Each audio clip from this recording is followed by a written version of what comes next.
Oremos juntos. Dios nuestro Padre Santísimo y Misericordioso, te damos gracias por salvarnos con tu gran amor. Y también te damos gracias por darnos la vida eterna, la esperanza viva en el reino de Dios. Nosotros no te conocíamos correctamente, vivíamos según nuestra costumbre en este mundo, buscábamos cosas carnales y terrenales, y así vivíamos para llenar nuestra propia satisfacción.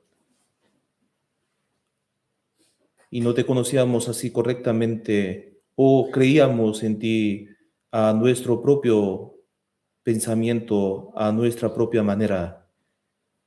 Y así sin verdad, sin esperanza, vivíamos vagando en este mundo. Pero tú tuviste misericordia y compasión de nosotros. Por eso viniste a este mundo en forma humana y moriste en la cruz con derramamiento de sangre, con el cual borraste y perdonaste todos nuestros pecados. Y además tú nos has permitido la oportunidad de oír tu evangelio y así pudimos creer en él y hemos recibido la salvación. Y después de la salvación tú no nos has dejado como huérfanos, sino guiando nuestros pasos de cada día, de cada momento. Estás también mostrando tu voluntad en nuestra vida. Y especialmente tú nos has permitido la iglesia, que es tu cuerpo, para que podamos alimentarnos de tu palabra preciosa y para que podamos ir creciendo más y más espiritualmente. Pero aún así somos muy débiles y frágiles y somos muy carnales todavía. Y sabemos muy bien que sin tu ayuda, sin tu poder, no podemos hacer nada. Así que los hermanos que han recibido la salvación están reunidos en esta mañana también ante ti y ante tu palabra. Así que, Señor, permítenos la palabra que necesitamos, la sabiduría, la inteligencia, para que podamos andar rectamente en tu camino. Sabemos muy bien que el mundo está corriendo hacia la maldad y también tu venida está muy cerca. Así que, Señor, ayúdanos para que podamos estar así despiertos, velando y esperando así tu venida. Y así queremos vivir glorificándote solamente a ti.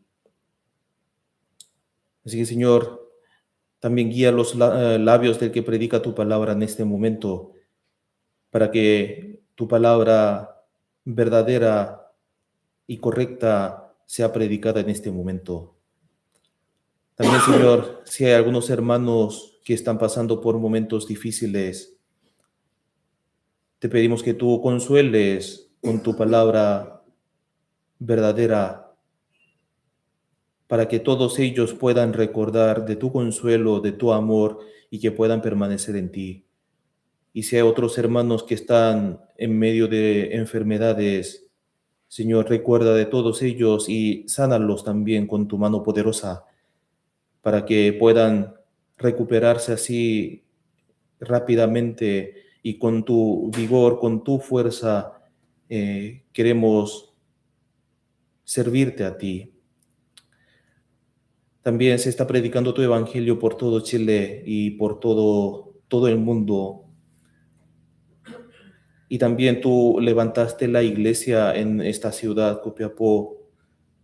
Y sabemos claramente el propósito por el cual tú levantaste la iglesia. Así que, Señor, ayúdanos a vivir con esa gratitud, con el agradecimiento, para que podamos vivir glorificándote solamente a ti. Encomendamos así todas las comuniones, todo el tiempo de la reunión de hoy, desde el inicio hasta el fin, en tu mano poderosa. Y oramos en el nombre de Jesús. Amén. Ya. Bueno, hermanos, busquemos el libro de Isaías. Isaías capítulo 7. Isaías capítulo 7, versículo 14. Isaías 7, 14.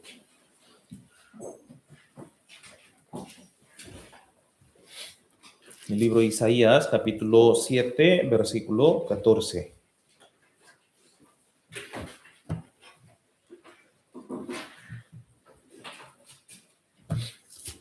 Isaías capítulo 7, versículo 14.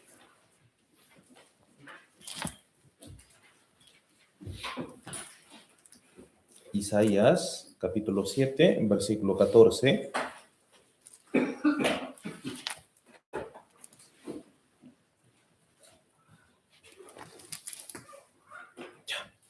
Vamos a leerlo juntos. Por tanto, el Señor mismo os dará señal. He aquí que la Virgen concebirá y dará a luz un hijo y llamará su nombre Emmanuel.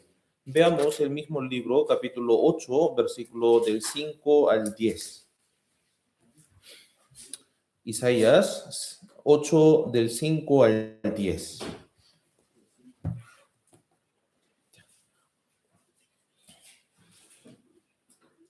También leamos juntos.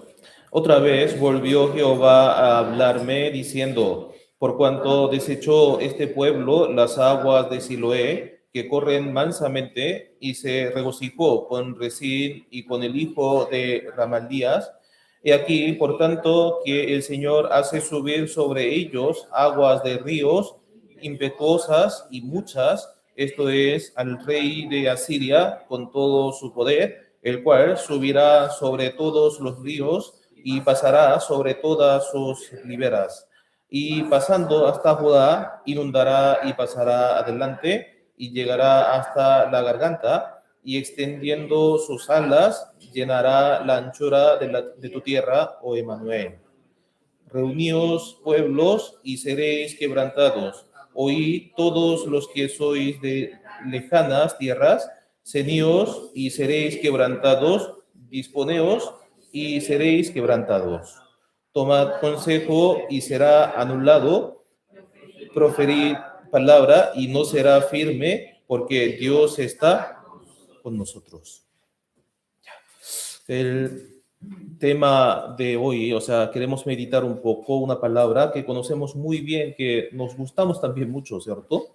Que es Emmanuel. La hemos oído muchas veces, ¿cierto? Llevando la vida cristiana, leyendo la Biblia, también hemos escuchado varias veces esa palabra, Emmanuel. Y también conocemos muy bien su significado, ¿cierto? Emmanuel es como una palabra mezclada así con dos. Uno es así, Imanu es con nosotros y Él es Dios, ¿cierto? Por eso, Emmanuel significa Dios está con nosotros, Dios con nosotros. De hecho, en la Biblia hay muchísimas palabras, versículos que dicen que Dios está con nosotros, pero la palabra Emmanuel se usa solamente en tres partes.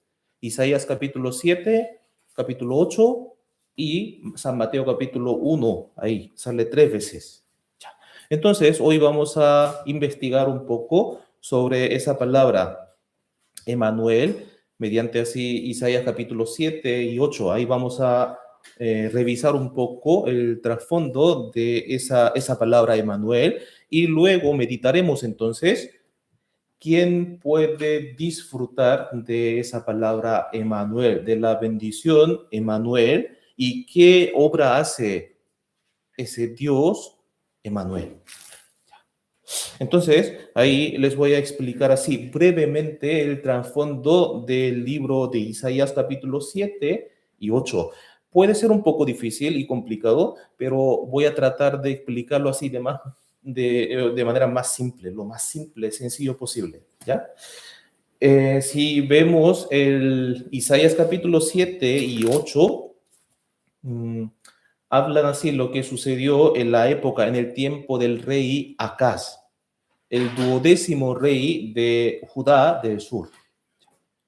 Entonces, esa historia también sale en otro libro de Antiguo Testamento, que es el segundo de Reyes, capítulo 15, desde 15 hasta 17, y segundo de Crónica, desde 28 hasta 32. Entonces, cuando tengan tiempo, ustedes pueden también leer, ¿ya?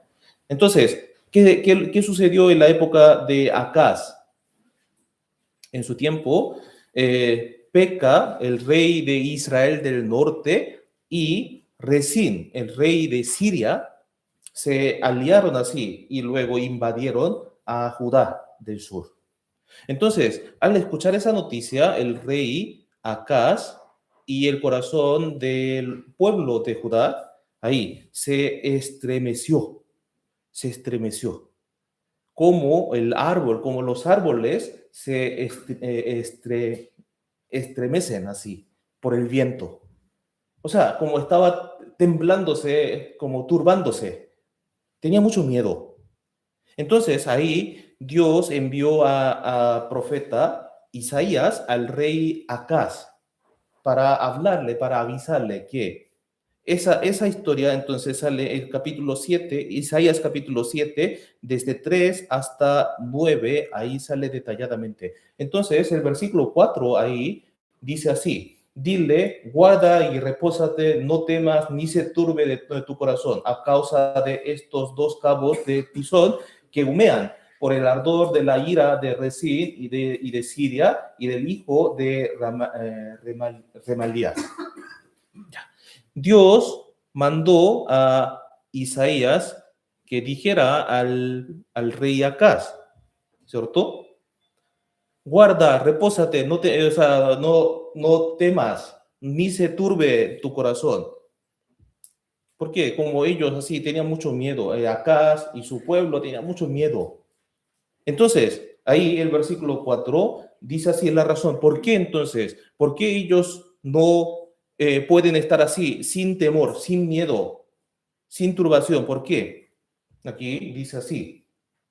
A causa, o sea, no dice turbe tu corazón a causa de estos dos cabos de tizón que humean.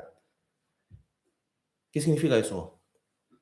O sea, aunque estas dos naciones se unieron para invadir a Judá del sur, pero Dios está diciendo así, no te preocupes. ¿Por qué? A tus ojos, como a los ojos de Judá del sur, a los ojos de rey Acaz, a los ojos del pueblo de Judá, era un pueblo fuerte, poderoso, porque dos países se han reunido así, se han aliado y ahí quieren invadir, ¿cierto? Pero ante los ojos de Dios, a los ojos de Dios, estos dos países eran dos cabos de tizón que humea, dos restos de madera así, que está humeando, que no es nada, no vale nada, se está quemando ahí. No tiene poder, no tiene fuerza. De hecho, estos dos países están haciendo como un consejo, una estrategia maligna, pero Dios está diciendo así, ellos son como tizones que humean, entonces no te preocupes. Y al final está diciendo así, estos dos países también serán quebrantados, serán destruidos. Esto fue la exhortación de Dios. Entonces, ante esa palabra de Dios, ¿qué tenía que hacer el pueblo de Israel? O sea, ¿qué tenía que hacer el pueblo de Judá, Judá del sur? Oyendo esa palabra. Creer, confiar, ¿cierto? Por eso aquí, si vemos el versículo 8 y 9, dice así, porque la cabeza de Siria es Damasco, la cabeza de Damasco Resín, y dentro de 65 años, Efraín será quebrantado hasta dejar de ser pueblo, y la cabeza de Efraín es Samaria, y la cabeza de Samaria, el hijo de Remalías, y si vosotros no creyereis, de cierto no permaneceréis. Ya. Entonces, aquí, como podemos ver, ¿qué es lo que puede hacer el pueblo de Judá del sur? ¿Cierto? Creer. Creer en la palabra de Dios. ¿Cierto? ¿Por qué? Ya viene la destrucción de de Israel del norte y Siria. Entonces Dios avisó así, ellos son dos cabos, dos restos de tizón que humean, nada más. Entonces no es algo importante y fuerte, así que no te preocupes. Y el pueblo de Judá del sur tenía que creer en esa palabra, nada más. Confiar, ¿cierto? Pero lamentablemente el rey Acaz y el pueblo de Judá no creyeron esta palabra. Al contrario, entonces, ¿qué hicieron ellos? Ellos sirvieron aún más a los ídolos. Pero aún así, Dios les mostró señales mediante algunas cosas así, mostró señales que ya el consejo, la estrategia, el pensamiento de estos dos países nunca se va a cumplir. Entonces Dios les mostró dos señales a través de dos hijos de Isaías y a través del Salvador que vendría por medio del cuerpo de una virgen. Entonces, ahí, el punto importante de capítulo 7 y 8 de Isaías es que Dios dio dos señales a la vez. Una es la señal de que protegería físicamente al pueblo, a la nación de Israel, pero por eso, para ellos, así estableció a los dos hijos de Isaías.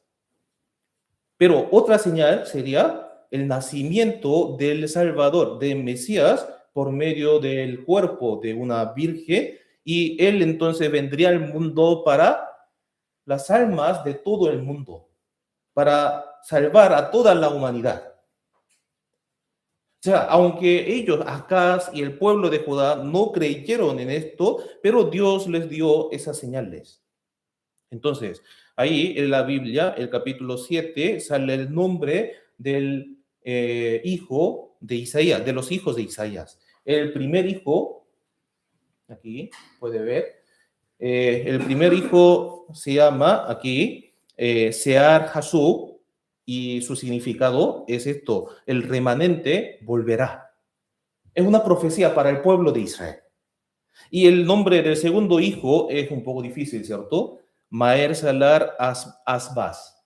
Y su significado es esto: el despojo se apresura. Viene el despojo, o sea, rápidamente la destrucción, el botín. Ya. Entonces, Dios hizo de los nombres de estos dos hijos de Isaías como una señal, como una figura. De hecho, cuando dio esta palabra, el primer hijo ya había nacido, pero el segundo todavía no había nacido. Entonces, ahí Dios mandó a Isaías que tomara a su primer hijo y fuera con él al rey Acaz. Entonces, ahí si vemos en capítulo 7, versículo 3, dice así: entonces dijo Jehová a Isaías: sal ahora al encuentro de Acaz, tú y Sear Hasub, tu hijo, al extremo del acueducto del estanque de arriba, en el camino de la heredad de lavador. Entonces, él se acercó al rey Acaz con su hijo. Y entonces, esto es el registro del hijo, el primer hijo. Y el segundo hijo sale el capítulo 8, desde 1 hasta 4. Entonces, ahí, no sé si tengo aquí la pantalla.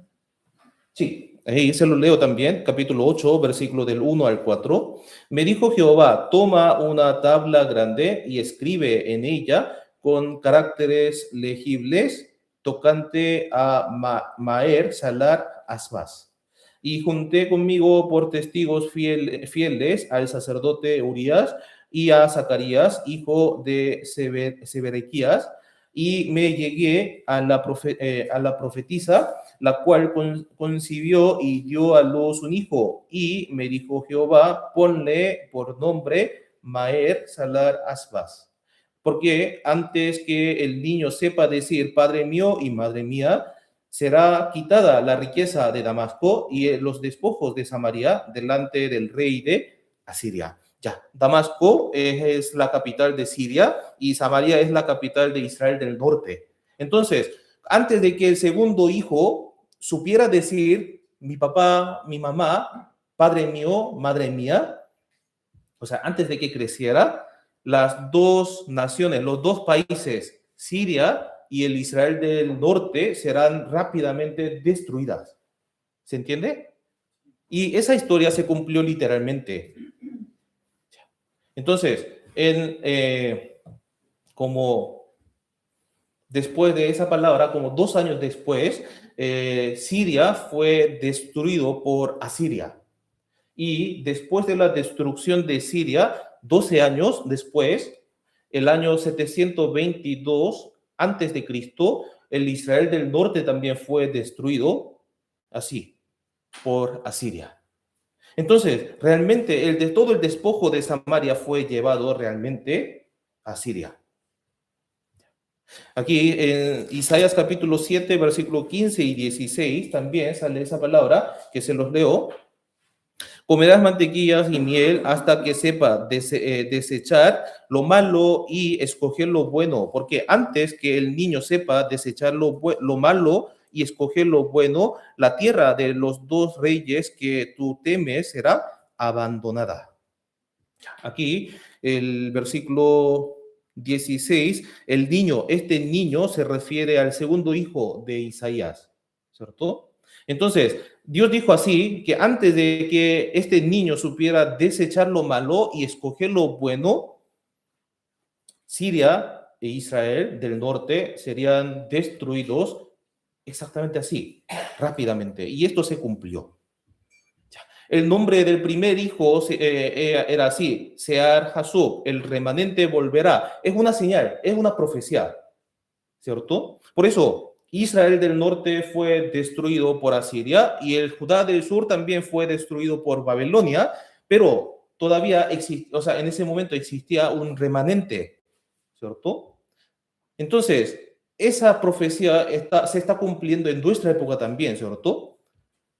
Por rechazar a Cristo, ellos fueron dispersados en todo el mundo, pero se estableció, se independizó de nuevo el país Israel y ahora los judíos están volviendo a su casa. En nuestra época también esa palabra, esa profecía del primer hijo de Isaías, Sear Jasub, el remanente volverá, se está cumpliendo, ¿cierto? Pero ahí, junto con esto también se cumplió ahí la profecía del nombre del segundo hijo, ¿cierto? El despojo se apresura. Ahí se cumplió en esa época, ¿cierto? Entonces, junto con estas dos señales, también Dios dio otra señal, el nacimiento de Mesías, el Salvador. Entonces, ese Salvador vendría así a esta tierra por medio del cuerpo de una mujer, una virgen, ¿cierto? Por eso, si vemos el capítulo 7, versículo 2, ahí dice así, vino la nueva a la casa de David, ¿cierto? La casa de David. Aquí también tiene un significado, porque Israel del norte y Siria se aliaron e invadieron a Judá del sur, ¿cierto? A la casa de David. Entonces, ¿ellos qué querían hacer? Ellos querían sacar así el rey Acaz y querían poner otro rey a su gusto, ¿cierto? Pero ahí Dios dijo así, esa estrategia, ese consejo es maligno, ¿cierto? Nunca se va a cumplir. ¿Por qué? El rey de Judá pertenecía así a la linaje de David, ¿cierto? Y si esa genealogía se rompía, entonces quedaría anulada la promesa de que Cristo vendría como descendientes de David. Por eso Dios dijo así, ese consejo, esa estrategia era maligna. Y dijo que ese plan jamás se cumpliría, ¿cierto? Por eso después dio esta profecía del versículo 14. Por tanto, el Señor mismo os dará señal, he aquí que la Virgen concebirá y dará a luz un hijo y llamará su nombre Emanuel. Esa es una palabra que profetiza el nacimiento de Jesús. El Dios creador vino al mundo en forma humana, pero mediante un cuerpo de una virgen. Y ahí se cumplió entonces esa palabra Emanuel a través de la venida de Jesús, ¿cierto? Entonces, Aquí los dos hijos de Isaías son señal de juicio y la restauración del pueblo de Israel, pero Jesús, el nacimiento de Jesús es una señal para nuestra alma, para las almas de toda la humanidad. También el nacimiento de Jesús a través de un cuerpo de una virgen tiene un significado importante, ¿cierto? ¿Por qué él tuvo que venir así, de esta forma, sin tener relación con el varón? Sin intervención del varón tenía que nacer así. ¿Por qué? Adán cayó en pecado en el huerto del Edén y ahí se hizo pecador, ¿cierto? Entonces, todos los descendientes de Adán, después de Adán y Eva, todos nacieron pecadores. Entonces, como resultado, viven así cometiendo pecados y ahí luego, cruzando la muerte, serán juzgados por Dios y serán lanzados al infierno eterno. Pero en los tiempos del Antiguo Testamento, Dios mostró una señal, una sombra del perdón de pecados, ¿cierto? Con la sangre de los animales, de los corderos, ahí fueron perdonados los pecados de un año del pueblo de Israel, era una sombra. Entonces, ahí todos los hombres que pertenecen a la linaje de Adán también necesitan un Salvador, quien puede morir en lugar de todos ellos. Entonces, ese Salvador no puede ser un animal, ¿cierto? Debe ser así, sin falta un hombre, sin pecado. O sea, para ser un hombre sin pecado no debe recibir la simiente, la semilla del varón que transmite la simiente del pecado. También, al mismo tiempo, para ser un hombre humano, entonces no puede caer del cielo de repente y no puede brotar de la tierra de repente, ¿cierto? Sí o sí tiene que nacer de una mujer. Entonces, la única manera de venir al mundo como un hombre sin pecado es venir por medio del cuerpo de una virgen. Y ahí se cumplen las condiciones para ser nuestro Salvador. De hecho, también conocemos que médicamente sabe que el niño en el vientre de madre recibe nutrición, ¿cierto? Pero ahí su sangre no se mezcla con la sangre de su madre, ¿cierto? Por eso hay algunos hermanos que tienen diferente tipo de sangre que la de su mamá, ¿cierto? Porque la sangre no se mezcla, solamente recibe la nutrición por el ombligo, ¿cierto? Entonces, ahí Jesús no recibió la sangre, o sea, él vino por medio del cuerpo de María, una virgen, pero no recibió la sangre de José ni la sangre de María, que no tiene relación con ellos. Solamente Dios, o sea, Dios utilizó el cuerpo de una virgen como un medio para venir al mundo. Por eso, si vemos en la Biblia, dice que la sangre de Jesús es la sangre valiosa, preciosa, ¿cierto? Como el cordero sin mancha, sin pecado, o sea, sin mancha, sin defecto, ¿cierto? Entonces, esa señal de capítulo 7 de Isaías se ha cumplido literalmente en la venida de Jesús. Como unos 730 años después de esa profecía, ahí Jesús de verdad vino al mundo así como un cuerpo, con cuerpo humano a través de una mujer, una virgen, y ahí se cumplió esa profecía del versículo 14 del capítulo 7 de Isaías. Ya. Entonces,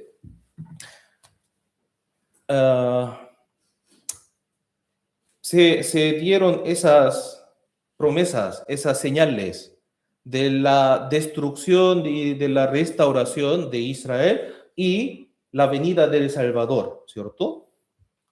Pero el rey Acaz y el pueblo judío, o sea, el pueblo de Judá del sur, no creyeron, no creyeron. Ellos sirvieron más a los ídolos y también, en lugar de confiar en Dios, ellos confiaron en Asiria, el reino más poderoso. Y además, si leemos el segundo de Reyes, capítulo 16, el rey Acaz fue a Damasco y se encontró con el rey de Asiria, y ahí, al parecer, le agradó o le gustó la forma del altar, de los ídolos. Entonces, él envió el diseño de ese altar a Judá y luego hizo lo mismo. Y luego colocó ese altar dentro del templo de Dios. Así, Acaz era un rey muy malvado, desobediente. Pero aún así, Dios dio esa señal, esa profecía de la venida de Mesías. ¿Por qué? Esa profecía de Mesías no era solamente para el pueblo de Israel, sino para todo el mundo, para todas las personas del mundo. Por eso, aunque Acaz y su pueblo no creyeron en esa promesa, en esa profecía, pero Dios igual envió esa señal al reino de Acaz. Por eso, si vemos en capítulo 8, versículo 5, ahí sale una palabra así. Dice así, se lo leo. Otra vez volvió Jehová a hablarme, diciendo. Como ellos, Acaz y el pueblo de Judá, no creyeron estas dos señales, ¿cierto? Entonces, ahí otra vez volvió a hablar, ¿cierto? Y ahí el texto está aquí, capítulo 6, capítulo 8, versículos 6 y 7. Se los o sea, vamos a leerlo juntos, aquí leamos. Por cuanto desechó las aguas de Siloé que corren mansamente y se regocijó con Resín y con el hijo de Remalías. He aquí, por tanto, que el Señor hace subir sobre ellos aguas del río impetuosas y muchas, esto es, al rey de Siria con todo su poder, el cual subirá sobre todos sus ríos y pasará sobre todas sus riberas. Entonces, Acaz y el rey, o sea, el pueblo de Judá no creyeron en la palabra de Dios, por eso dio otra vez esa palabra. ¿Qué significa entonces esto? Aquí, las aguas de Siloé que corren mansamente se refieren a Dios, se refieren a Dios. Entonces, ¿por qué? Cuando corre así un gran río, corren con fuerza, fuertemente, entonces un hombre no puede tomar esa agua, ¿cierto? Pero del agua que corre mansamente, sí puede tomar, ¿cierto? Entonces, Dios es como las aguas de Siloé que sacian así la sed del alma y dan verdadera satisfacción. Pero Israel, o sea, Judá del sur y su rey Acaz lo abandonaron y confiaron en Asiria, ¿cierto? Pero Asiria es así. El Señor hace subir sobre ellos aguas de río impetuosas y muchas, esto es, al rey de Asiria, con todo su poder. Entonces, ellos, Acaz y el pueblo de Judá del sur, confiaron en Asiria, en rey de Asiria. Entonces, Dios tomó esa Asiria como una vara de juicio para castigar a Judá también. O sea, perdón, a Israel, a Siria, y a Siria, y ahí luego ellos invadieron hasta Judá del sur. Entonces, ahí, como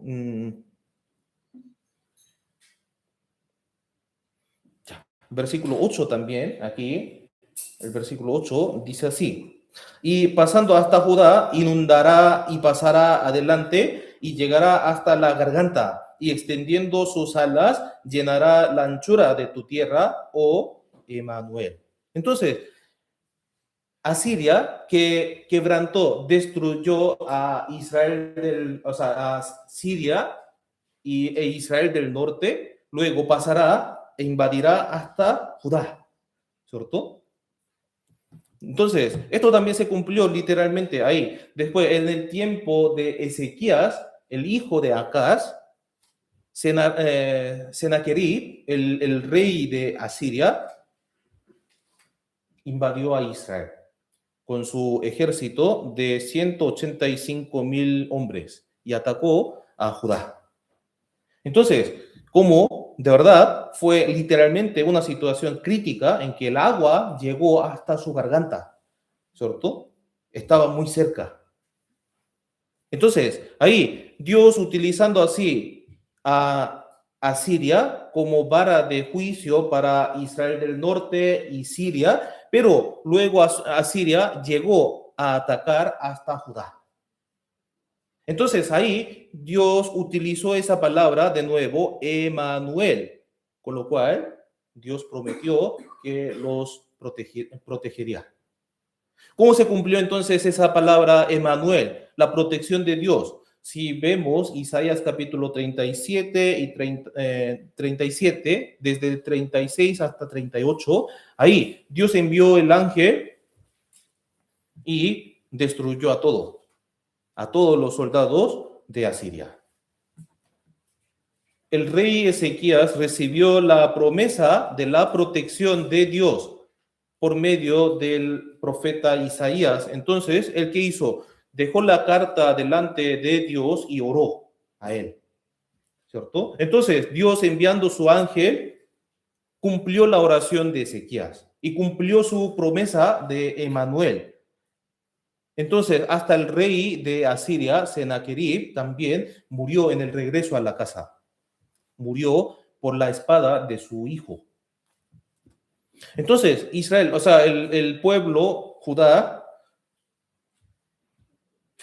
no necesitaba utilizar la mano de los soldados, ¿cierto? Solamente el ángel de Dios peleó contra Asiria. Y ahí entonces el Dios Emanuel estaba protegiendo a Judá y se cumplió esa promesa también. Así, Isaías capítulo 7 y 8, las dos señales se han cumplido en esa época y también la señal de Emanuel se ha cumplido ahí en ese momento y en nuestra época también. Lo expliqué ahí de manera más sencilla y tuve que pasar muchas cosas, entonces no sé si se entiende, ¿verdad? ¿Se entiende? Ya. Pero les pido que lean luego, ¿ya? Lean luego. El capítulo 7, 8 de Isaías y segundo de Reyes y segundo de Crónicas. Ya. Entonces, por medio de los dos hijos de Isaías, Dios dio la promesa física de que aunque juzgaría la nación, también la restauraría, ¿cierto? Pero también al mismo tiempo dio la promesa promesa espiritual que enviaría un Salvador y a través de él perdonaría, solucionaría el problema de toda la humanidad. Entonces, ¿cómo puede una persona experimentar al Dios Emanuel? Pensemos así, algo personal. ¿Cómo una persona puede experimentar el Dios Emanuel? O cómo puede Dios, ese Dios santísimo, estar con nosotros que somos pecadores. ¿Cómo Dios santísimo puede estar con los pecadores?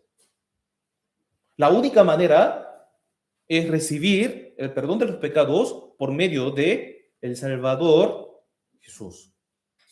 ¿Cierto? Primero tiene que recibir el perdón de pecados y recibir la salvación y luego ahí puede disfrutar entonces de Dios Emanuel. Pero si uno no recibe la salvación, entonces no puede recibir la bendición de Emanuel.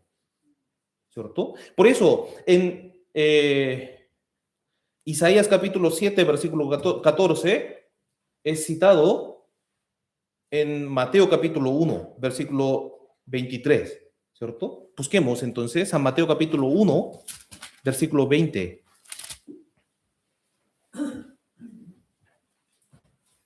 De 20 hasta 23.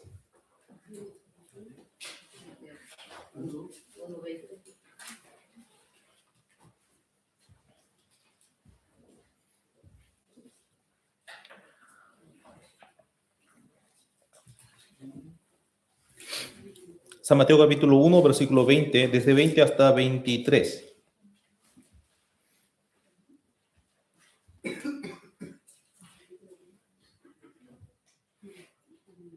Ya, vamos a leerlo juntos.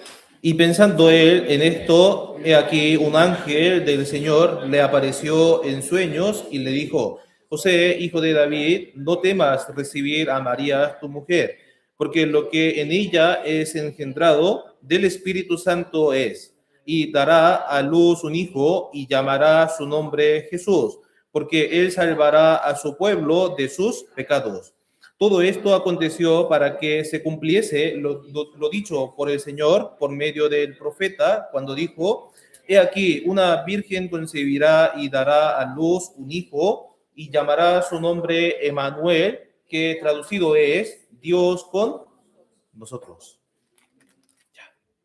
Aquí podemos ver así dos nombres del Salvador, del Mesías, ¿cierto?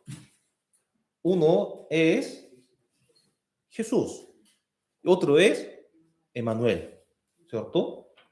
Entonces, el Salvador no solo para el pueblo de Israel, o sea, es el Salvador no solo para el pueblo de Israel, sino el Salvador que salvará el pecado de todos los pueblos, todos los hombres del mundo que están en Adán, ¿cierto? Entonces, Jesús significa la salvación, ¿cierto? Y luego viene otro nombre que es Emmanuel, cuyo significado es Dios con nosotros, ¿cierto? Entonces, ahí podemos ver claramente que para que Emmanuel se cumpla en la vida de uno, debe primero recibir el perdón de pecados, la salvación por medio de Jesucristo. Entonces, Emmanuel es como un resultado del perdón de pecados, de la salvación, ¿cierto?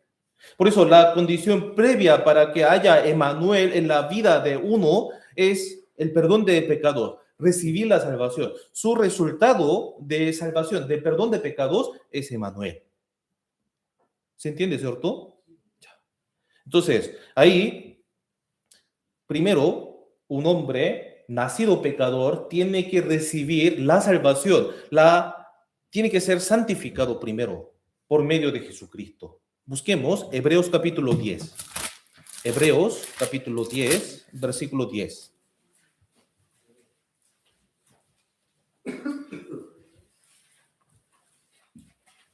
Hebreos capítulo 10, versículo 10.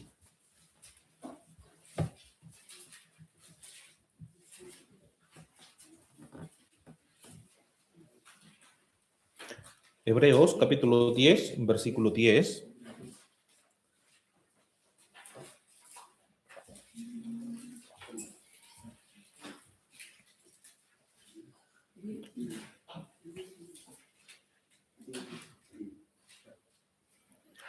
Hebreos capítulo 10, versículo 10, leamos juntos. En esa voluntad somos santificados mediante la ofrenda del cuerpo de Jesucristo, hecha una vez para siempre. También, versículo 14, también leamos juntos. Porque con una sola ofrenda hizo perfectos para siempre a los santificados. Ya. Sabemos muy bien el propósito por el cual Jesús vino a la tierra, ¿cierto? Palabra fiel y digna de ser recibida por todos, que Cristo Jesús vino al mundo para salvar a los pecadores, de los cuales yo soy el primero. Entonces, Jesucristo vino al mundo con un propósito muy claro para salvar al mundo, ¿cierto? De tal manera amó Dios al mundo que ha dado a su Hijo unigénito, para que todo aquel que en él cree no se pierda, mas tenga vida eterna, ¿cierto? Entonces, el propósito de la venida de Jesús era para salvar a los pecadores, para solucionar completamente el pecado de toda la humanidad, ¿cierto? Por el fracaso de Adán, entró el pecado en el mundo y ahí la muerte entró en el mundo también. Entonces, para ordenar esto, para solucionar ese problema del pecado, Jesús tuvo que venir al mundo. Esto fue el propósito de la venida de Jesús, ¿cierto? Jesús vino a esta tierra para resolver el pecado del mundo, el pecado de nosotros, el pecado mío también, todos mis pecados. Por eso, él tuvo que cumplir así en un requisito, ¿cierto? Él no debía tener así ningún pecado. Por eso la Biblia en Primera de Juan, capítulo 3, versículo 5, dice así: Sabéis que Él apareció para quitar nuestros pecados y no hay pecado en Él. Jesús nació sin ninguna relación con el pecado. Durante 33 años de su vida, ahí nunca ha cometido el pecado. Entonces, el propósito por el cual Jesús vino al mundo sin pecado es para quitar nuestros pecados, para quitar mis pecados. Y luego, ¿qué pasó entonces? Hebreos capítulo 9, versículo 12. No por sangre de machos cabríos ni de becerros, sino por su propia sangre entró una vez para siempre en el lugar santísimo, habiendo obtenido eterna redención. Por medio del sacrificio de Jesucristo, por el derramamiento de sangre de Jesús, todos los pecados de todos los hombres del mundo, desde el primero hasta el último, todos fueron perdonados. Entonces, hay uno que creyó, se arrepintió y creyó en el evangelio de la salvación, recibe la salvación, recibe la vida eterna. Llega a ser hijo de Dios. Ya con el derramamiento de sangre Jesús perdonó todos los pecados de toda la humanidad. Entonces, cualquier persona que se arrepienta y crea en el evangelio, en la eterna redención, en el eterno perdón, llega a ser santificado a los ojos de Dios. Llega a ser justificados a los ojos de Dios.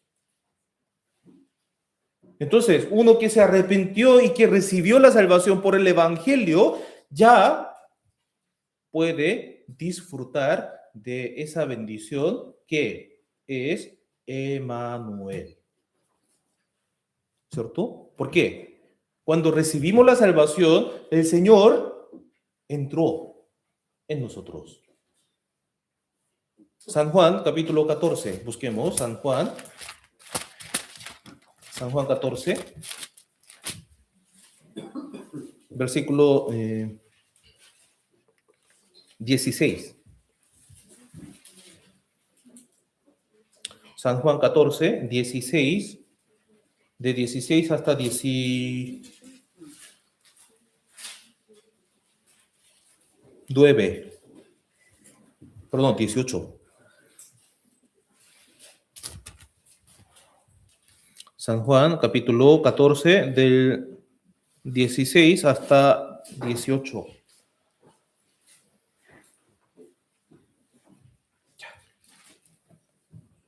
El versículo que meditamos ahí en la reunión de distrito del mes pasado, ¿cierto? Aquí, 14, del 16 al 18. Leamos juntos. Yo rogaré al Padre y os dará otro consolador para que esté con vosotros para siempre. El Espíritu de verdad al cual el mundo no puede recibir, porque no le ve ni le conoce, pero vosotros le conocéis porque mora con vosotros y estará en vosotros. No os dejaré huérfanos, vendré a vosotros.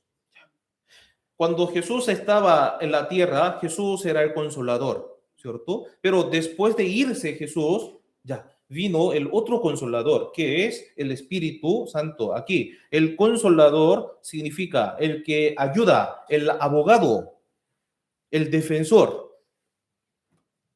Cuando Jesús estaba en la tierra, él era así consolador, pero después de la ida de Jesús vino el Espíritu Santo. Entonces, ¿sobre qué clase de persona viene el Espíritu Santo? Los cristianos que recibieron la salvación por el perdón de todos sus pecados. El Espíritu Santo hace comprender el perdón de pecados y luego si uno comprende de verdad, entonces entra en esa persona y mora con él para siempre. Por eso, si vemos en Efesios capítulo 1, versículo 13, ¿qué dice?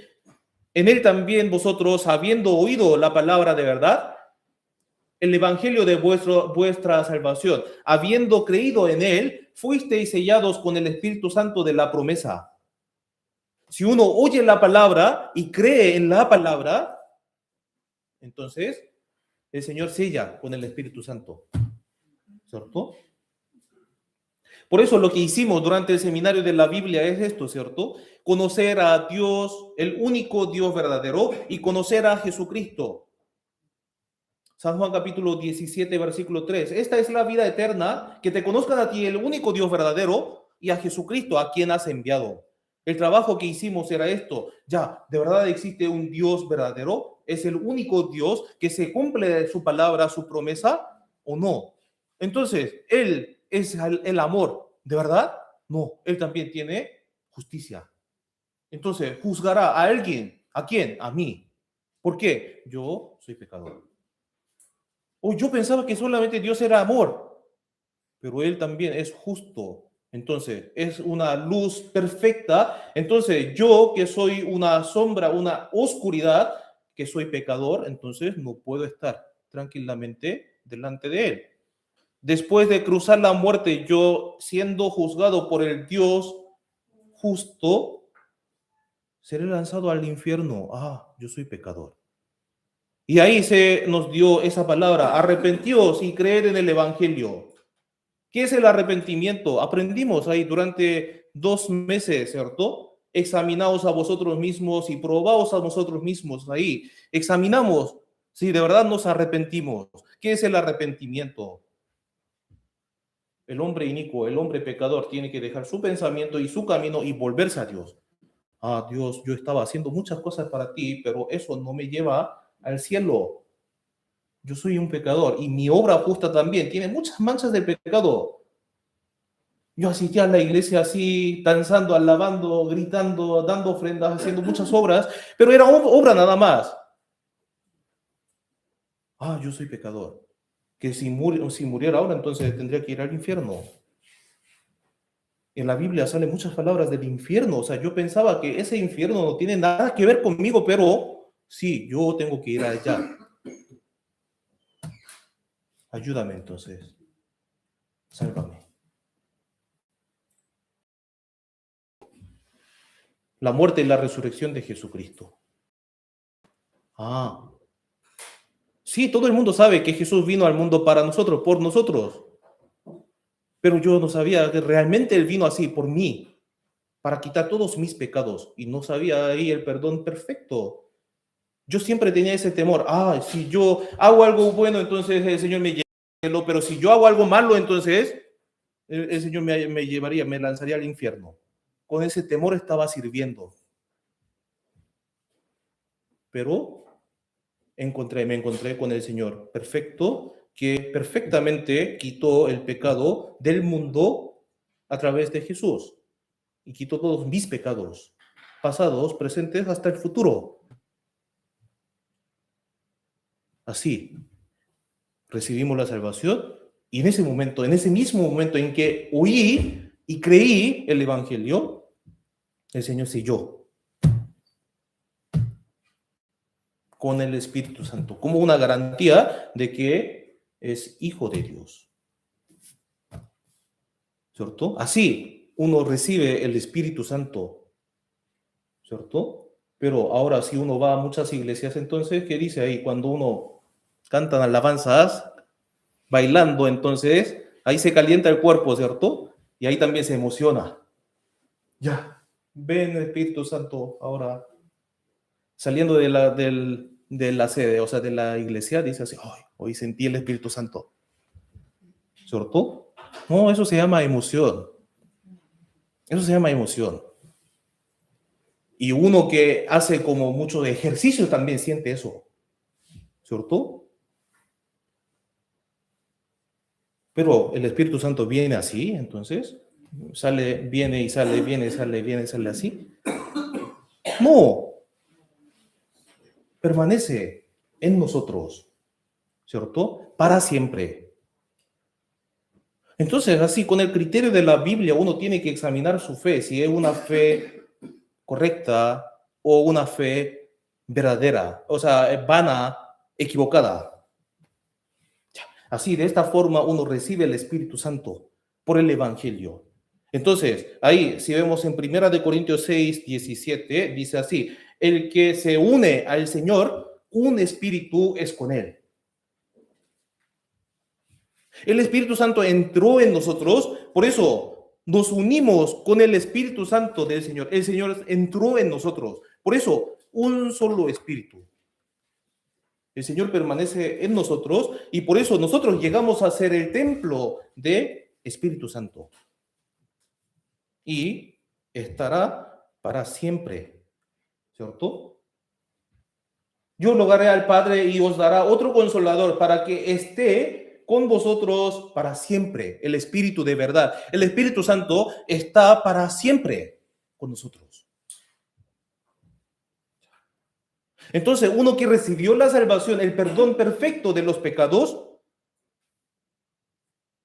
puede experimentar la bendición de Emmanuel, ¿cierto? ¿Por qué? El Espíritu Santo vino y entró en mí, en nosotros. Se cumplió entonces literalmente la bendición de Emmanuel en nuestra vida, en mi vida. El Señor ahora también está en mí. Por eso conocemos muy bien, ¿cierto? Comenzó el libro de San Mateo con la palabra de Emmanuel.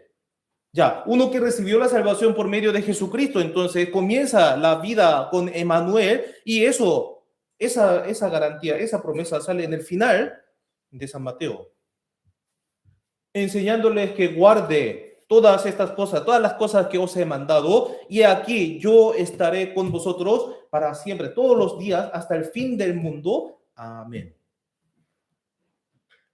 Es la verdad. Uno que recibió la salvación por Jesús, entonces tiene Emmanuel y ahí estará con nosotros para siempre, hasta el fin del mundo, para siempre.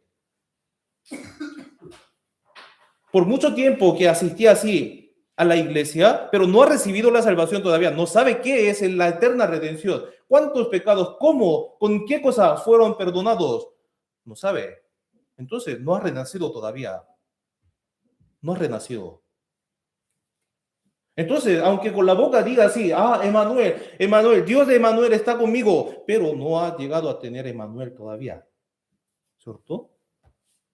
Pero si una persona que comprendió claramente, conoció claramente al único Dios verdadero y a Jesucristo, el Salvador, quien perdonó, quitó todos nuestros pecados, todos mis pecados, ahí se cumplió Emmanuel. En la vida personal y en la vida de la iglesia. La iglesia es el grupo de los salvos, de las personas renacidas por la sangre de Jesús. Por eso el Dios Emmanuel mora en la iglesia como dueño, el Señor de la iglesia, como la cabeza. Por eso la iglesia llega a ser templo. Pero no malentiendan, este lugar no es el templo, no llamamos así el templo a la iglesia, ¿cierto? Al edificio de la iglesia. Algunos dicen así, ya esto es como un lugar sagrado porque el Señor está en el templo. No, eso también se envejece, se va a caer, ¿cierto? ¿Qué es entonces el templo verdadero? El grupo de los salvos, el cuerpo del Señor, ¿cierto? Ahí, en este cuerpo del Señor, la cabeza no es el pastor, ¿cierto? La cabeza es nuestro Señor, Jesús. Es el dueño del cuerpo, el dueño de la iglesia, por eso somos templo de Dios, ¿cierto? Entonces, pensemos una cosa más. ¿Por qué? ¿Por qué el Señor nos ha salvado? ¿Por qué nos permitió la salvación? ¿Por qué nos permitió la vida eterna? Primero, sí, para realizar a Emmanuel, para que se cumpla esa profecía Emmanuel en nuestra vida, en mi vida, ¿cierto? Es decir, para estar conmigo, ¿cierto? Por eso el Señor me ha salvado. Por eso el Señor ha perdonado todos mis pecados. Entonces, ¿qué hace entonces? Ahí está conmigo hasta el final. De hecho, aprendemos el camino de la vida de fe, la vida cristiana, por medio de la vida de judíos en Éxodo, en Egipto, en Éxodo. Después de la salida de Egipto, en la vida del desierto, aprendemos nuestra vida cristiana también, ¿cierto? ¿Por qué? El comienzo del camino en el desierto fue la Pascua. la sangre del Cordero, ¿cierto? Nuestra Pascua es Jesucristo. Entonces, es como una sombra, un ejemplo de la vida cristiana. El pueblo de Israel, pasando así por la sangre del Cordero, la Pascua, salió de Egipto y empezó a vivir en el desierto.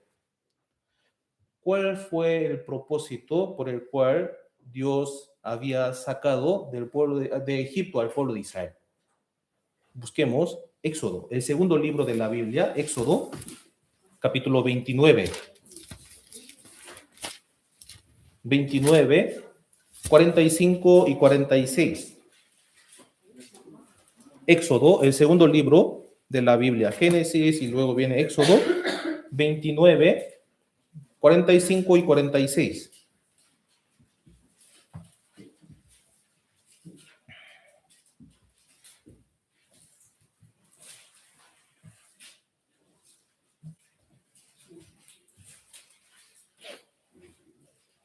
Éxodo 29, 45 y 46.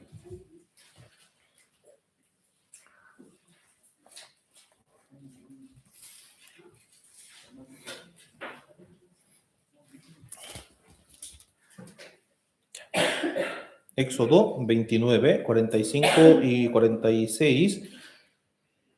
Leamos juntos. Y habitaré entre los hijos de Israel y seré su Dios. Y conocerán que yo soy Jehová su Dios, que los saqué de la tierra de Egipto para habitar en medio de ellos, yo Jehová su Dios. El propósito por el cual Dios sacó a Israel de Egipto por medio de la sangre de Pascua fue para habitar en medio de ellos, ¿cierto? En una palabra, fue para Emanuel. Por eso, en el camino, en el desierto, había la presencia de Dios. En el centro de Israel estaba el tabernáculo y también siempre la columna de nube y columna de fuego estaba dirigiendo los pasos del pueblo de Israel. La presencia de Dios, la guía de Dios.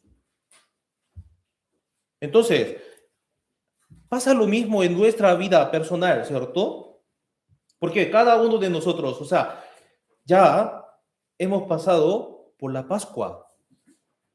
La Pascua de Éxodo es una figura de Jesús. Por eso, si vemos en 1 Corintios capítulo 5, versículo 7, dice así, nuestra Pascua que es Jesucristo, ¿cierto? Entonces, la sangre de Jesús fue para perdonar todos mis pecados, ¿cierto? Entonces, ¿por qué me salvó? ¿Para qué? ¿Por qué me dio esa gracia tan grande? ¿Para qué? Vivamos disfrutando de este mundo. Ahí me quedan todavía 40 años, 50 años, 60 años de vida, el resto de vida, entonces voy a vivir disfrutando de este mundo tranquilamente. No, no. El propósito por el cual Dios me ha salvado a mí, nos ha salvado a nosotros, también fue por esto, Emanuel. Busquemos Primera de Tesalonicenses, capítulo 5. Primera de Tesalonicenses, capítulo 5, versículo 9.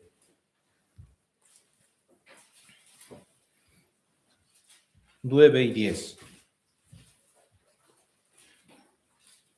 Primera de Tesalonicenses, capítulo 5, versículo 9 y 10.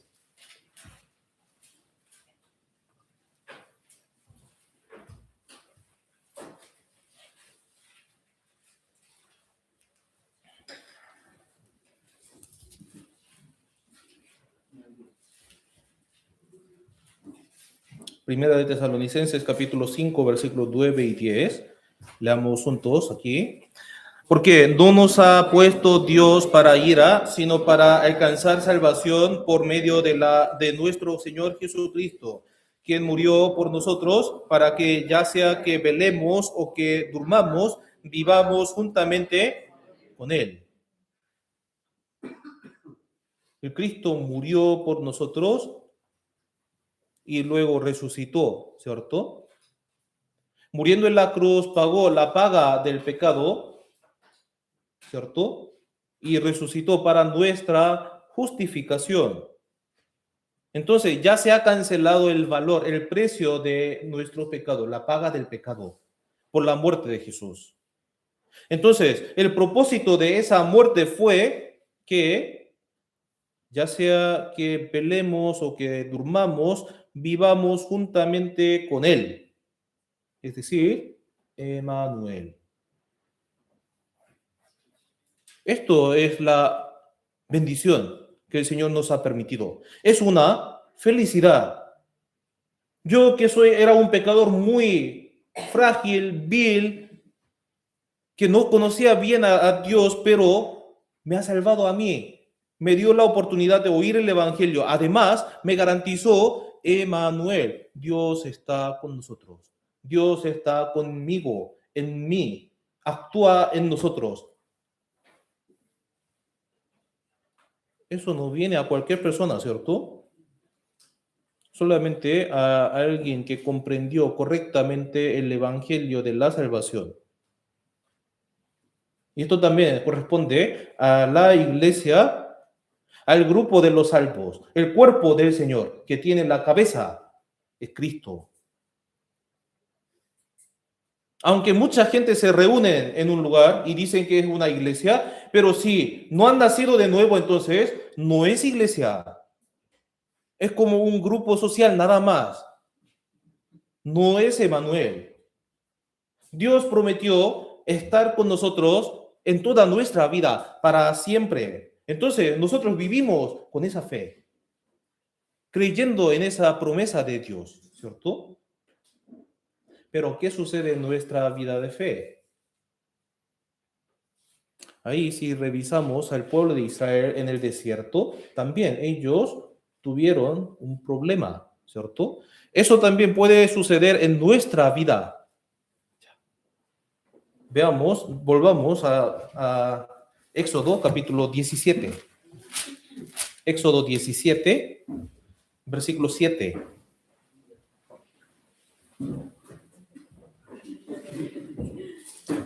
Éxodo 17, versículo 7.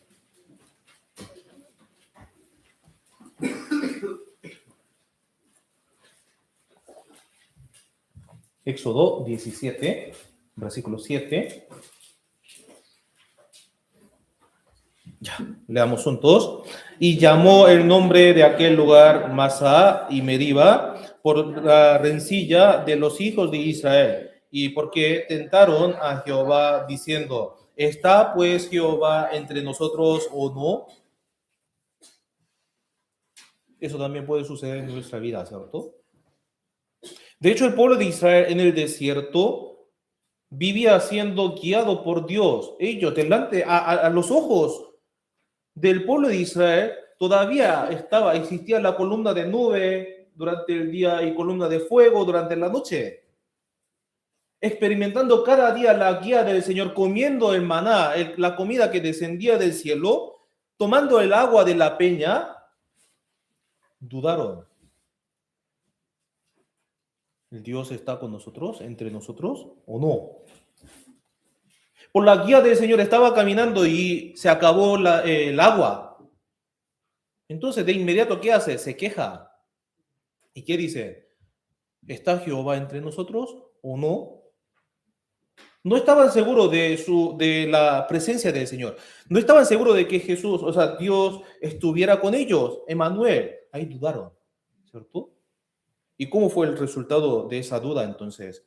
Ahí surgieron la murmuración, la queja, la pelea, y luego cayeron en la idolatría también, en la desobediencia de la palabra de Dios. Hoy día, o sea, en nuestra vida también puede suceder lo mismo. Si hemos recibido la salvación por la sangre de Jesucristo, si hemos recibido el perdón de los pecados, entonces, sin duda, nuestro Señor está con nosotros, ¿cierto? Esa promesa está registrada aquí.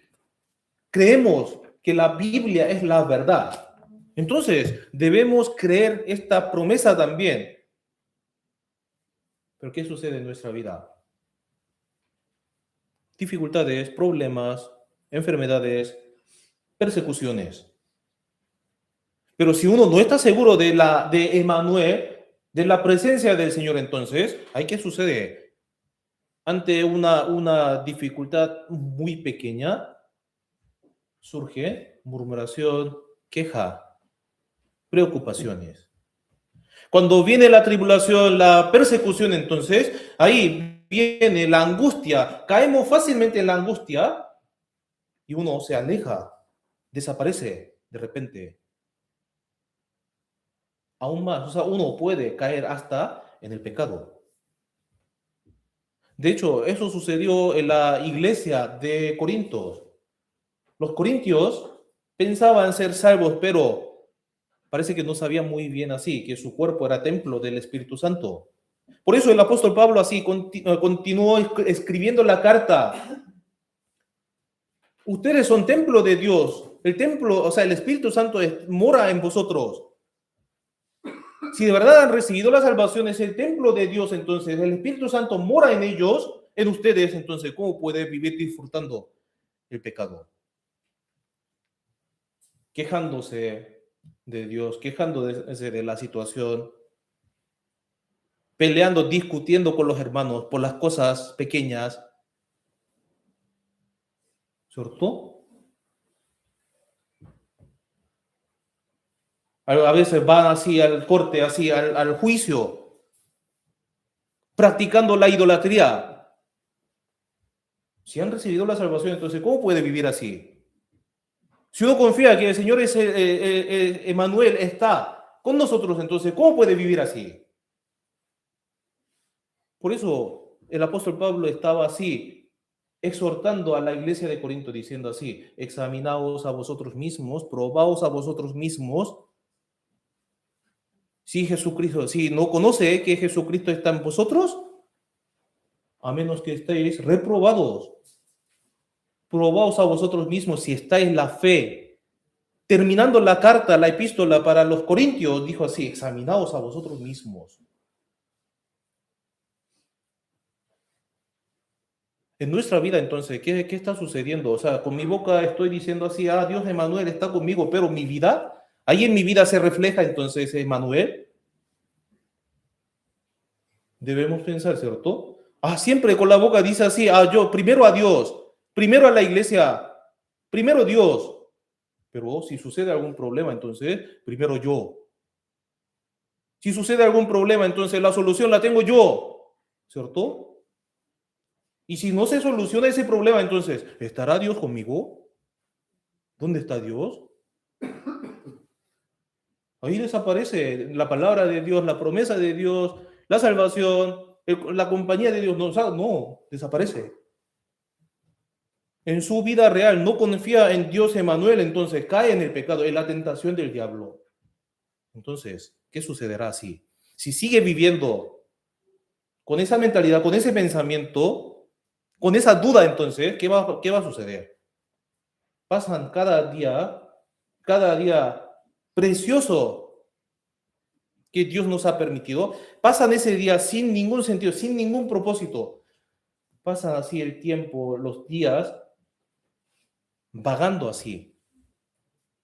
Busquemos Salmos. Salmos, capítulo 78.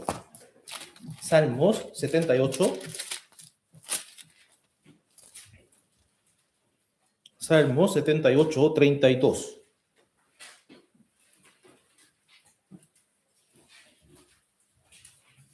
Salmos, capítulo 78, versículo 32 y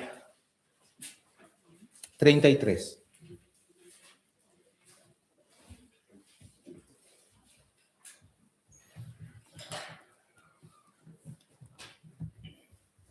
Salmos 78, 32 y 33, leamos juntos. Con todo esto pecaron aún y no dieron crédito a sus maravillas. Por tanto, consumió sus días en vanidad y sus años en tribulación. Si leemos los versículos anteriores, entonces, ¿qué sucede? ¿Qué está hablando? Sobre la vida en el desierto. Sobre la vida del pueblo de Israel en el desierto. ¿Cierto?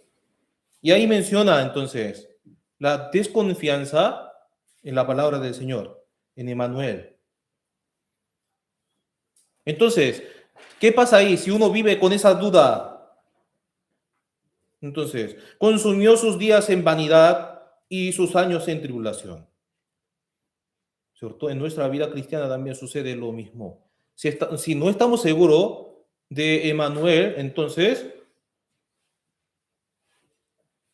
desperdiciamos nuestros días que Dios nos ha permitido. Pasamos en vanidad. Les di alguna vez así el testimonio de mi salvación y después de mi vida cristiana cuando era más joven, ¿cierto? A mí me gustaba mucho así el deseo a mí me gustaba cosas del mundo. Cuando recibí la salvación, cuando era niño, recibí la salvación, entonces tenía mucha curiosidad de las cosas del mundo. Entonces, cuando llegué a ser adulto, cuando entró en la U, empecé a vivir solo, entonces ahí puse mi pata ahí en el mundo y en la iglesia. Entonces, ¿sabe qué pasa ahí? Uno vive en vanidad, en cosas vanas. Y ahí me desconecté de la iglesia así por obligación, por el servicio militar, durante dos años. Entonces, mi vida era vana, totalmente vana ahí. ¿Por qué yo estoy viviendo acá? ¿Por qué? ¿Qué estoy haciendo? Vivo así como una persona del mundo. Entonces, ahí entendí, o sea, pensé, ¿por qué mi vida es tan vana? ¿Por qué? Yo estoy seguro de mi salvación, del evangelio, pero ¿por qué? Yo no estaba confiando en el Señor, Emmanuel. Yo con la boca decía así, yo creo en el Señor, priorizo al Señor, primero al Señor, pero en realidad en mi vida no prioricé al Señor. Por eso, ahí cuando estaba desconectado de la iglesia, de la palabra, ahí físicamente estaba lejos de la iglesia, entonces ahí entendí, yo necesito entonces el cuerpo del Señor. Estando solo no puedo hacer nada. El Señor me ha permitido entonces ese tiempo que anduve yo en vanidad. Entonces, el Señor me estaba tocando así. Oye, vuélvete. Entonces, uno puede escoger entre dos caminos, seguir viviendo así, disfrutando de las cosas del mundo y seguir el camino del Señor. Si uno vive así en el mundo, alejado del Señor, de la palabra del Señor, entonces cae en el pecado. Sigue cayendo en el pecado, entonces vive como si fuera un hombre sin salvación. Vanamente, en vanidad, anda. Entonces, ¿qué sucede ahí? Priorizan a las cuestiones del mundo que la obra del Señor. Priorizan a las obras del Señor, a la obra del mundo, los estudios, la ganancia, etcétera, etcétera, más que en la obra del Señor. Y ahí desperdicia el tiempo en cosas sin sentido, en cosas vanas. Y eso puede ser días y eso puede ser años. ¿Cierto? Algunos piensan así, en la iglesia es como un tropiezo, estorbo de mi vida. Es una molestia, una obligación. Si uno llega a pensar así, entonces su vida se vuelve vana, vacía. Y ahí no puede ser utilizado por el Señor tampoco. Por eso lo importante para nuestra vida de fe, nuestra vida cristiana, es Emmanuel. Si hemos recibido la salvación de verdad por la palabra, entonces creemos, o sea, podemos creer que el Señor está en la iglesia y el Señor está en mí también.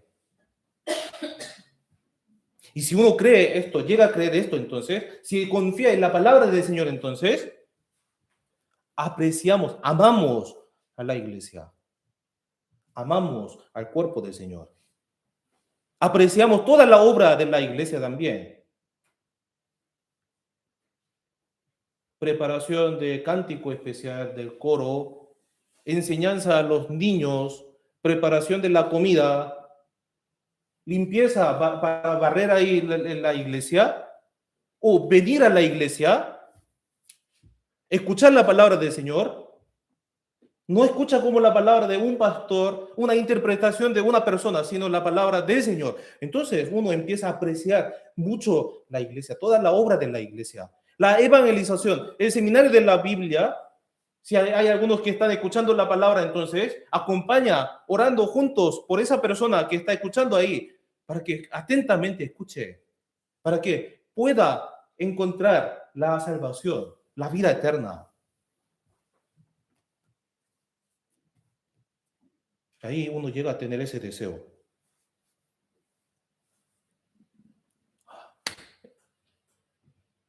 Yo, sin palabra del Señor, sin iglesia, donde encontré la verdad, no puedo vivir.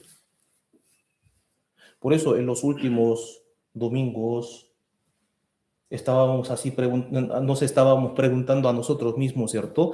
¿Qué es la iglesia para mí? ¿Qué es la comunión para mí? ¿Qué es la palabra para mí entonces? ¿Cierto? De verdad yo pienso que Emmanuel es mi bendición, o sea, es la bendición que Dios ha preparado para mí. Piénselo bien, eso. ¿Por qué? Si de verdad hemos recibido la salvación, entonces el Señor está en mí. Y el Señor está en nosotros, actúa en nosotros. ¿Y qué hacemos entonces? ¿Qué hace el Señor? Ahí, el Señor no hace nada y solo está presente. No. Muchos versículos dice que Él actúa, habita, anda en nosotros. Anda en nosotros. Entonces, pensemos. Son las 12:31, como calculé mal el tiempo, pero les pido que entiendan, me quedan poco, ¿ya? Ya. Pensemos brevemente entonces, la obra del Dios Emmanuel. Estando en nosotros, ¿qué hace el Dios Emmanuel? Primero, nos sustenta, nos enseña y nos cría, ¿cierto? El Dios Emmanuel nos sustenta, nos enseña y nos cría espiritualmente. ¿Por qué? Él nos compró por precio. La iglesia es comprada por el precio, por la sangre de Jesucristo. Por eso nos tomó como su hijo, ¿cierto? Y por eso nos sustenta, nos enseña y nos cría. Y también Él conoce muy bien nuestra necesidad, por eso llena nuestra necesidad. Efesios capítulo 5, versículo 29, dice así: a nadie aborreció jamás a su propia carne, sino que la sustenta y la cuida, como también Cristo a la iglesia. Uno se cuida mucho, ¿cierto? Y así, Cristo cuida, sustenta, cría a la iglesia. ¿Por qué? La iglesia es el cuerpo del Señor. Somos miembros de un cuerpo. Por eso, el Señor llena toda nuestra necesidad. Entonces, ¿a través de qué cosa? A través de la verdad. Él nos guía a toda verdad. Pudimos ver ahí el capítulo 14 de San Juan, ¿cierto? El otro consolador es el Espíritu de verdad, por eso nos guiará a toda verdad, toda verdad. Por eso, si el Espíritu Santo mora en nosotros, entonces tenemos ese deseo de querer conocer más la voluntad del Señor y querer obedecer la voluntad del Señor. Y así nos guía a toda verdad, toda la verdad.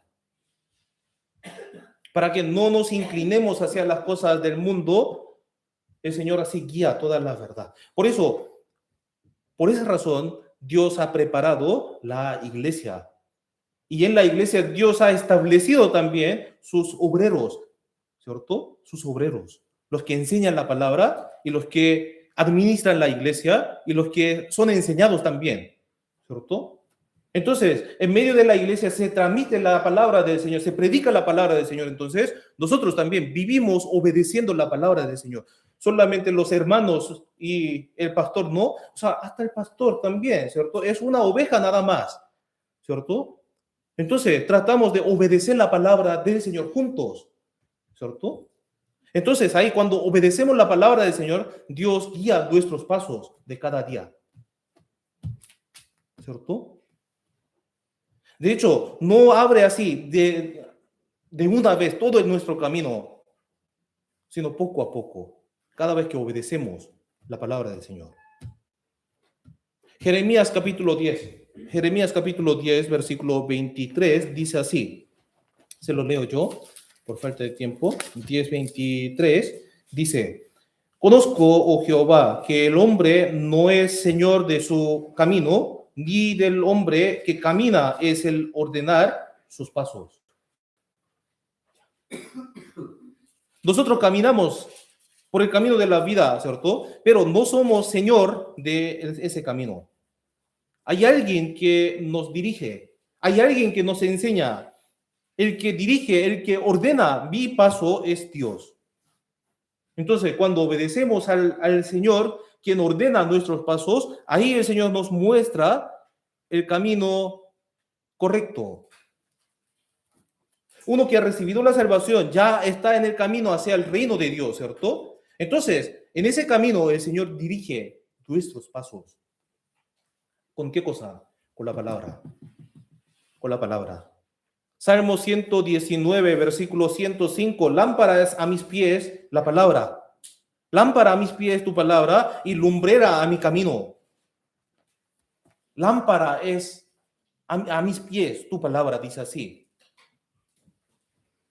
Por eso, cada vez que aprendemos la Biblia, entonces la tomamos por lumbrera, lámpara, para alumbrar nuestro camino.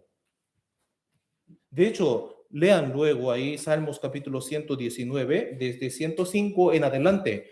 ¿Qué hay en el camino? Hay muchas dificultades, no sabemos qué es lo que hay entonces en ese camino. Hay aflicciones, amenazas, peligros, lazos,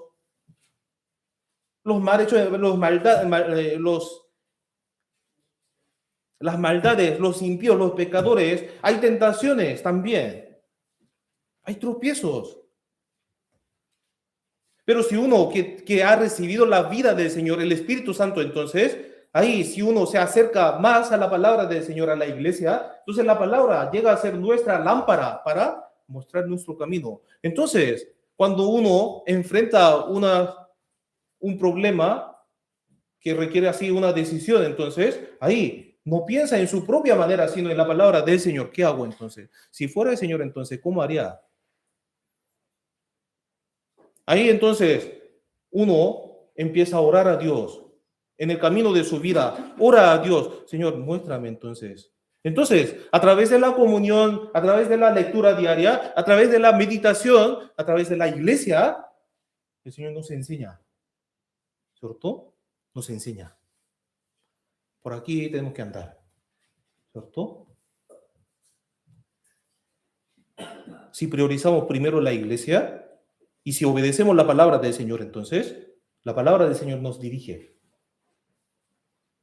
Como Dios guió así el camino de muchos antepasados de fe, y así guiará nuestros pasos también. Uno debe experimentar ese sabor en su vida.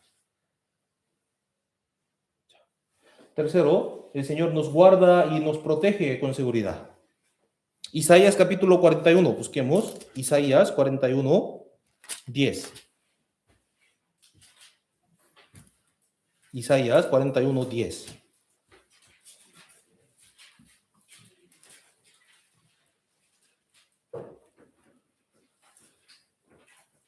Isaías 41, 10. Ya, leamos. No temas porque yo estoy contigo, no desmayes porque yo soy tu Dios que te esfuerzo, siempre te ayudaré, siempre te sustentaré con la diestra de mi justicia. Si de verdad somos hijos del Señor, entonces no necesitamos temer. ¿Por qué? El Señor está con nosotros, ¿cierto? La primera promesa, yo estoy contigo, Emmanuel, ¿cierto? Si Dios está con nosotros, entonces nos ayuda, nos protege y nos guarda y nos guía. Confiamos en la palabra del Señor, ¿cierto? También, si estamos así, si confiamos en el Señor y si obedecemos a la obra del Señor Emmanuel, entonces seremos utilizados preciosamente en la obra de Dios, ¿cierto? El Señor nos habita en nosotros y anda en nosotros.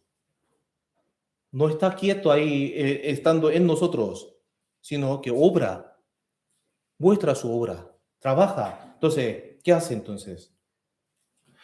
Muestra su obra en la relación con los hermanos también. Muestra su obra en la relación, en el trabajo, en mi estudio, en la relación familiar también, en la casa también. El Señor trabaja y al final, cuando evangelizamos también, nuestro Señor obra en nosotros. Entonces, por medio de mi invitación, de mi predicación, el evangelio será predicado, el evangelio llegará a las personas cercanas y ellos recibirán la salvación. Así Dios utilizará a cada uno de nosotros. Esto es la mayor obra que podemos hacer, la evangelización. La evangelización. Ahí seremos utilizados por el Señor. Y el Señor estará con nosotros para siempre. Estaremos con el Señor para siempre. El Señor está conmigo, ¿cierto? El Señor está con nosotros ahora también, pero no se ve. Pero por la fe podemos saber, ahora también, el Señor invisible está en mí, está conmigo, está andando conmigo. Busquemos 2 de Corintios capítulo 5. 2 de Corintios 5.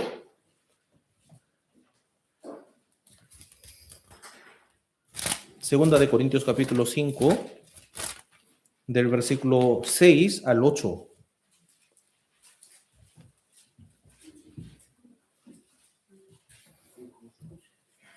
Segunda de Corintios capítulo 5, del 6 al 8.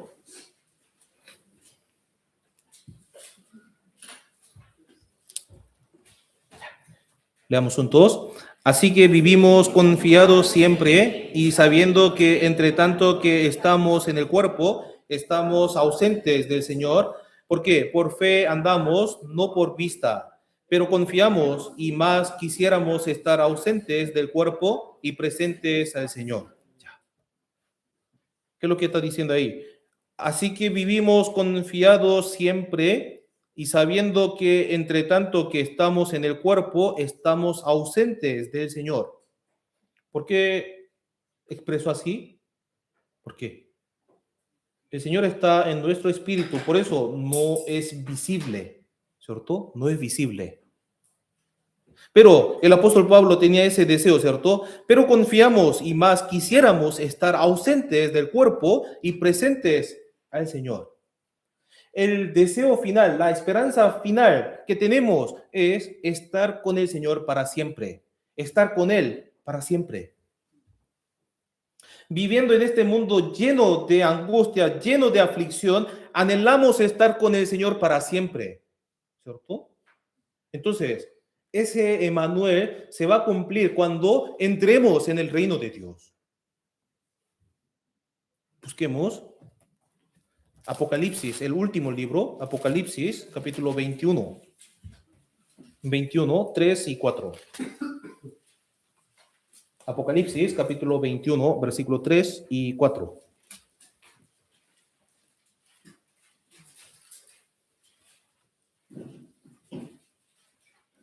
El último versículo de hoy. Apocalipsis 21, 3 y 4.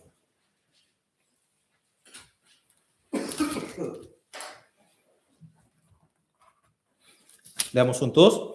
Y oí una gran voz del cielo que decía: He aquí el tabernáculo de Dios con los hombres, y él morará con ellos, y ellos serán su pueblo, y Dios mismo estará con ellos como su Dios.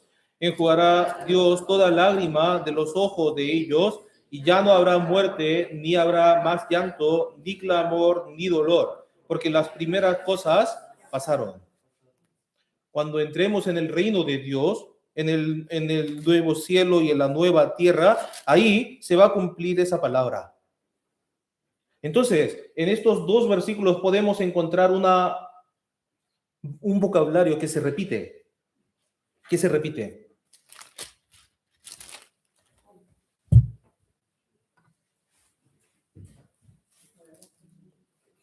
Tres veces se repite esa palabra con, ¿cierto? ¿Con quién? Con ellos.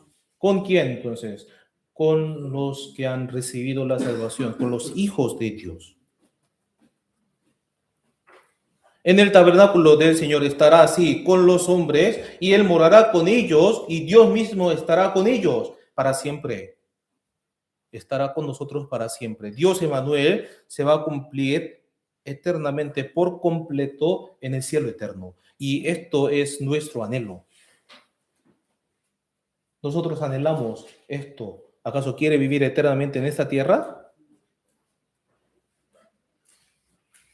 Un día para otro ahí se enferma, viene el dolor, viene angustia, viene preocupaciones, entonces. Vienen muchas noticias malas, entonces, mirando esto, ¿qué piensan? Quiero vivir eternamente acá, con mucho dinero, con mucha tranquilidad. No. Evangelizando, a veces sufrimos persecuciones, algunos se burlan de nosotros, entonces, ¿quieren vivir aquí para siempre así? No. Tenemos angustias, molestias, enfermedades, dolores, tristezas. Es así este mundo, porque este mundo está bajo el dominio del diablo. Entonces, por eso anhelamos esto. Ya. Pronto viene el Señor. Anhelamos que la venida del Señor, el reino de Dios. Debemos mantener esa esperanza. Dios que está ahora conmigo, también estará conmigo para siempre, pero ahí veremos a Él. Y tendremos comunión con Él para siempre. Esto es el deseo, es la meta de nuestra vida, el anhelo, la esperanza de nosotros, los cristianos salvos. Hoy pudimos meditar acerca de Emmanuel. Que Dios esté con una persona es una gran bendición, ¿cierto? Que Dios esté con la iglesia también es una bendición, gran bendición, grande felicidad también. Entonces, al contrario, que Dios no esté con nosotros sería una maldición, ¿cierto? Dios es el creador, Dios es la luz, Dios es el amor, es santísimo. Tiene sabiduría infinita, conocimiento sin límite. Es todopoderoso y es rey, mi Señor. Es Dios de gloria que me va a dar la recompensa, el galardón. Este Dios está conmigo ahora. Podemos tener esa seguridad a través de la Biblia.